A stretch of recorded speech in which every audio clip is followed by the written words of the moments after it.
فقدان ہے، کوئی پلاننگ ہوتی ہی نہیں ہے. آبادی میں اضافہ کی شرح چونکہ ہماری بہت زیادہ ہے، آپ نے صحیح بات کی.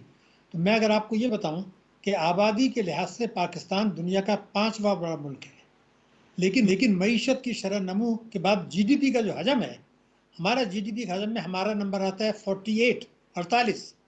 تو اگر ہماری اوسط شرح نمو جو دنیا کی ہے اس کی وہی رہتی تو ہمارے یہاں جی ڈی پی بڑھتی اور فی کس آمدنی کم سے کم جو ہے نا وہ 4 گنا اس سے زیادہ ہوتی. تو آپ اندازہ لگا لیجئے کہ دنیا میں جو ہماری غربت بے روزگاری میں کتنا بڑا فرق پڑتا. تو بیسیکلی تو اشرافیہ کی معیشت کی وجہ سے بڑی تباہی آئی ہے نمبر 1، اور جو حکومت کی پالیسیاں ہیں اور آبادی میں اضافہ کی تیز رفتار شرح ایک اہم حصہ ہے، لیکن ان کے مقابلے میں بہت کم ہے جو اشرافیہ کی معیشت سے بربادی ہو رہی ہے. یہ بات آپ کی اس لیے صحیح ہے کہ جب بنگلہ دیش بنا تھا تو بنگلہ دیش کی آبادی ہم سے زیادہ تھی. آج بنگلہ دیش کی آبادی ہم سے بہت کم ہے اور ان کا جی ڈی پی کا حجم ہم سے بہت بڑھ گیا ہے. تو ہم تو ان کی طرف دیکھنے کے لیے اب ہمیں اونچا منہ اٹھا کے دیکھنا پڑتا ہے. تو یہ بالکل صحیح بات ہے، مگر سوال صرف یہ پیدا ہو رہا ہے کہ جب ہم یہ دیکھتے ہیں کہ ہماری شرح نمو جو ہے وہ خطے کے ملک کے مقابلے میں کم، آبادی میں اضافے کی شرح زیادہ، بھوک جو ایسے آپ کہتے ہیں گلوبل ہنگر انڈیکس بھوک، اس میں ہمارا 125 ملکوں میں 102 نمبر، یعنی 123 ہم سے بہتر ہے. تو جو ملک زرعی ملک ہے، جس ملک میں اللہ تعالیٰ نے زکوٰۃ کا ایسا عظیم الشان نظام دیا ہے کہ لوگ بڑھ بڑھ کے جو ہے پیسہ دیتے ہیں، کھانے کھلاتے ہیں، پھر یہ بھوک ہونا ایک بڑی تباہی کی بات ہے جس کو سوچنے کی بات ہے. اسی طرح سے انسانی وسائل کی آپ ترقی دیکھ لیں تو اس میں 191 ملکوں میں 187 ہم سے بہتر ہیں. اس کا مطلب یہ کہ آبادی میں اضافے کی کمی رفتار کو کم کرنا کے ساتھ بہت ضروری ہے کہ آپ نے جو پلاننگ کی بات کی ہے وہ، لیکن پلاننگ اس وقت تک نہیں ہو سکتی جب تک اشرافیہ کی معیشت ہے. ہماری اگر آپ مجھ سے تباہی اور بربادی کی بڑی وجوہات پوچھیں تو سب سے بڑی وجہ ہے کہ ہماری جو ملکی اشرافیہ ہے وہ اور ایک بیرونی اشرافیہ ہے، ان دونوں کے اندر ایک گٹھ جوڑ ہے اپنے اپنے مفاد کے لیے. نقصان معیشت کا اور پاکستانی قوم کا ہوتا ہے. دوسرے نمبر پر یہ آتا ہے کہ ہم جو ہے آئی ایم ایف کے پروگرام سے باہر نکلنا نہیں چاہتے. اگر میں آپ کی خدمت میں، عوام کی خدمت میں یہ بتاؤں کہ 1993 سے اب تک ہم 13 پروگرام لے چکے ہیں، اب 14ویں میں جا رہے ہیں اور اس کے بعد اگلے میں بھی جائیں گے، وہ 25واں پروگرام ہو جائے گا شروع سے اگر ہم دیکھیں. تو آئی ایم ایف کے پروگرام کیوں جاتے ہیں؟ کیونکہ آئی ایم ایف کے پروگرام کی آڑ میں معیشت کی شرح نمو سست کر کے عوام کے اوپر ٹیکسوں کا بوجھ لادنے کا جو ہے جواز بنایا جاتا ہے. یہ دوسری وجہ ہے. تیسری وجہ جس میں جو میں اکیلا بات کر رہا ہوں، کوئی 2 دہائیوں سے بار کوئی نہیں کر رہا، وہ یہ تھا کہ جو بڑے بینکوں کی نجکاری ہم نے کر دی، نجکاری اور فورینرز نے وہ بینک کو خرید لیا، انہوں نے پاکستان کی معیشت کو جتنا نقصان پہنچایا ہے اس کا لوگوں کو اندازہ نہیں ہے. اور چوتھی بات یہ ہے کہ جو ہمارے یہاں دہشت گردی کی جنگ شروع ہوئی تھی جس میں بیرونی ممالک بھی ملوث ہیں، پاکستان دشمن، ہم نے ان کے لیے طاقت کا استعمال کر رہے ہیں، لیکن طاقت کے استعمال سے وہ جنگ جیتی نہیں گئی. وہ کب تک نہیں جیتی جائے گی؟ جب تک ہم ان لوگوں کے دل و دماغ نہیں جیتیں گے. آج جو کچھ بلوچستان میں ہوا ہے، پچھلے دنوں کے پی میں ہو رہا ہے، اس میں بیرونی طاقتیں بھی ملوث ہیں. وہ محروم لوگوں کو ساتھ ملا لیتی ہیں، لیکن بنیادی طور پر وہ ہیں. تو ہم اگر طاقت کا استعمال کریں گے اور اپنے لوگوں کو دل و دماغ نہیں جیتیں گے تو پھر میں سمجھتا ہوں تباہی. تو یہ اگر چیز ہم سامنے رکھتے ہیں تو میں اگر آپ کو صرف بینکنگ کا لیکن آپ کو ڈاکٹر بتا صاحب، دوں 2 فکر. جی فرمائیے. Doctor hello. صاحب، میری گزارش یہ ہے، آئی ایم ایف کا پروگرام لینا تو اس لیے بھی ضروری ہے کہ شاید آئی ایم ایف کے اگر پروگرام پاکستانی معیشت سے اٹیچ ہوتا ہے تو باقی جو لوگ ہیں، معاشی ادارے ہیں، ان کو ریلائبلٹی ملتی ہے، انڈورسمنٹ ملتی ہے کہ پاکستان کی معیشت شاید صحیح ڈگر پہ ہے. لیکن آج اگر آپ پلان کر رہے ہیں کہ آپ نے 2030 میں کیا اہداف حاصل کرنے ہیں، 2040 میں کیا اہداف حاصل کرنے ہیں، تو 2040 تک تو ہماری آبادی جو ہے وہ بھی وہ تقریباً 30-35 کروڑ کے قریب پہنچ جائے گی جس طریقے سے آبادی بڑھ رہی ہے. تو یہ جو فرق ہے، اس کے اوپر آپ نہیں سمجھتے کہ آبادی کو کنٹرول کرنا بھی اتنا ضروری ہے جتنا معاشی اہداف سیٹ کرنا ضروری ہے؟ میرے خیال سے ایسی بات نہیں ہے، آبادی کو کنٹرول کرنا بہت ضروری ہے، لیکن اگر آپ مجھ سے پوچھیں 80% نقصان جو ہو رہا ہے، 80% وہ میں ابھی ثابت کر سکتا ہوں اعداد و شمار سے، میں ہوا میں بات نہیں کر رہا، وہ ان وجوہات کی بنا پر جس کا میں نے تذکرہ کیا ہے. لیکن 20% جو ہے وہ آبادی میں اضافے کا بھی سبب ہے. میں جو بات آپ سے کہہ رہا تھا وہ بات رہ گئی. آپ میری میں فگرس آپ کو دینا چاہتا ہوں کہ 2018 سے جی پلیز. اور 2023 تک ان بینکوں نے جو منافع کمایا ہے، 2018 میں تھا 242 ارب روپے، اس سال وہ 1000 ارب روپے سے زیادہ ہو جائے گا ایک سال میں۔ تو یہ ہوا کیسے؟ جبکہ معیشت تباہ ہے، مہنگائی بڑھ رہی ہے، تو یہ اس لیے ہوا کہ بینکوں نے اس دوران میں جو قرضوں میں اضافہ کیا ہے، جو اصل کام ہے ان کا قرضوں دینا، اس میں اضافہ ہوا ہے 4000 ارب روپیہ، اور جو سرمایہ کاری میں اضافہ ہوا ہے وہ 17,000 ارب روپے کا اضافہ ہو گیا۔ تو جب آپ قرضے نہیں دیں گے تو تجارت، تو پھر معیشت کیسے گرو کرے گی، روزگار کیسے آئے گا، برآمدات کیسے بڑھیں گی؟ یہ بہت بڑی وجہ ہے۔ 17,000 ارب روپے کے آپ نے سرمایہ کاری کر دی، جس کا بڑا حصہ حکومت کو دیا گیا ہے، تاکہ بجٹ خسارہ کنٹرول ہو، تو ان کا منافع بڑھ گیا، معیشت سست ہو گئی۔ نمبر ایک، ابھی میں 2023 کی بیلنس شیٹ دیکھ رہا تھا، ایک بینک کی، نام نہیں لیتا، آپ لوگ حیران ہو جائیں گے، انہوں نے ایک سال میں، تجارتی بینک ہے اور غیر ملکیوں کی ملکیت ہے، ایک سال میں 2970 ارب روپے کی سرمایہ کاری کر دی ہے، 2970 ارب کی ایک سال میں، اور جو قرضے ہیں اس میں 300 ارب روپے کے کم ہو گئی۔ اب یہ جو اتنا بڑا جھٹکا ہے، میں نے آپ کو بتاؤں دنیا بھر میں ٹاپ پوزیشنز میں کام کیا ہے، پاکستان میں بھی کیا ہے میں نے، نہ ساری دنیا میں، یورپ میں دیکھا، نہ مڈل ایسٹ میں دیکھا، نہ کہیں اور دیکھا، نہ پاکستان میں دیکھا۔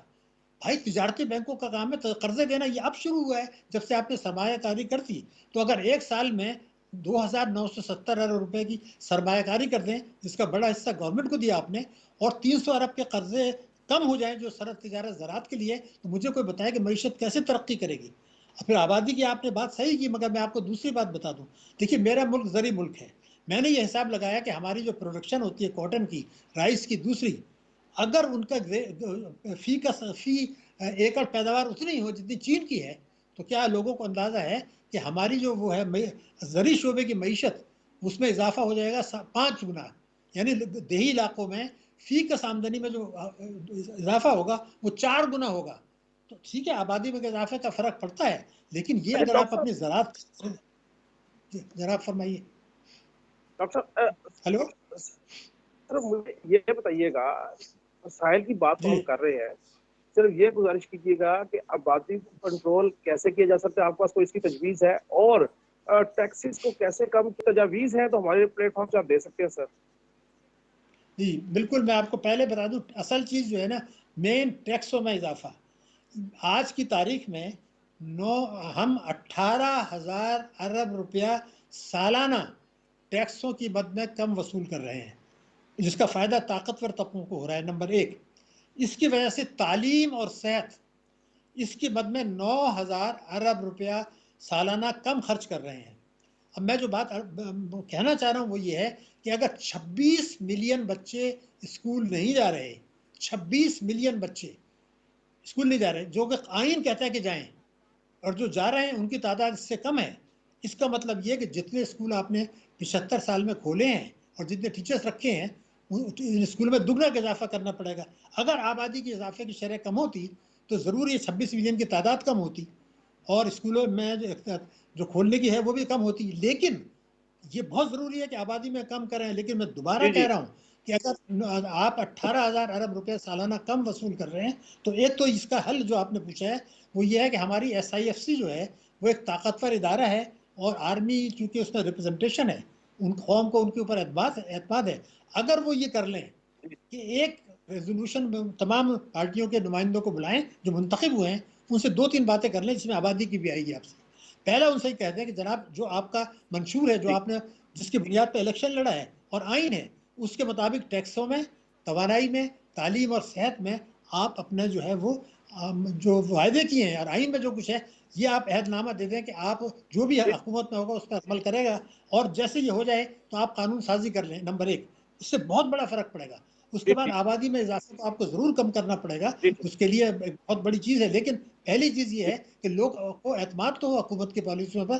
میں نے جیسے بتایا کہ زکوٰۃ میں جو جی ہے ابھی ہر بات جو رپورٹیں آئی ہیں، لوگ حکومت کو زکوٰۃ نہیں دیتے، وہ کہتے ہیں جی ہمیں بھروسہ نہیں ہے۔ اعتماد ہوگا تو پھر جی حکومت کی جی پالیسیوں میں بھی ہوگا، آبادی میں کمی بھی بہت ضروری ہے، وہ بھی ہوگی، لیکن پہلے SIFC کو اب اپنا رول بدلنا پڑے گا کہ بیرونی سرمایہ کاری سے پہلے جی اپنے ملک کے اندرونی آپ کا حالات ٹھیک پوائنٹ آ کر گیا لیں سر، تو بہتر ہو جائے گا۔